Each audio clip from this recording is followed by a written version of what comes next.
ആദർശ രാഷ്ട്രീയക്കാരൻ, കോൺഗ്രസിന്റെ അവശേഷിക്കുന്ന നെടുന്തൂൺ, പിണറായി വിശ്വസ്തൻ.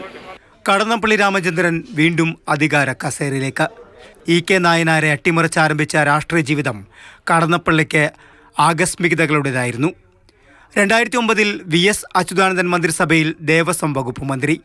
2016 ഒന്നാം പിണറായി സർക്കാരിൽ തുറമുഖ മന്ത്രിയായി. ഇരിക്കൂറിൻ്റെയും എടക്കാടിൻ്റെയും പിന്നീട് കണ്ണൂരിൻ്റെയും MLA. ഒന്നാം പിണറായി സർക്കാരിൽ കൈകാര്യം ചെയ്ത തുറമുഖ വകുപ്പ് തന്നെയായിരിക്കും കടന്നപ്പള്ളിക്ക് ലഭിക്കുക.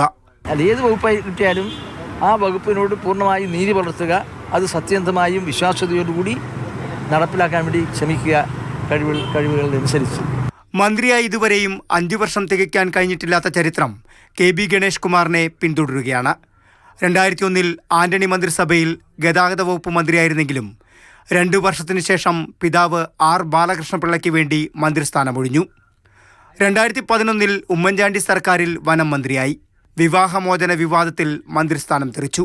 2001 മുതൽ തുടർച്ചയായി 5ാം തവണയും പത്തനാപുരത്തെ പ്രതിനിധീകരിക്കുന്ന ഗണേഷ് കുമാറിന് ഗതാഗത മന്ത്രിയാകുമ്പോൾ അമിത ആത്മവിശ്വാസമോ അവകാശവാദങ്ങളോ ഇല്ല. വെറുതെ എന്നെ ഒരു വിവാദങ്ങളിലേക്ക് വലിച്ചഴിച്ച് ദയവേത് ഉപദ്രവിക്കരുത്. കാരണം ഞാനൊന്നിനുള്ള ആളല്ല.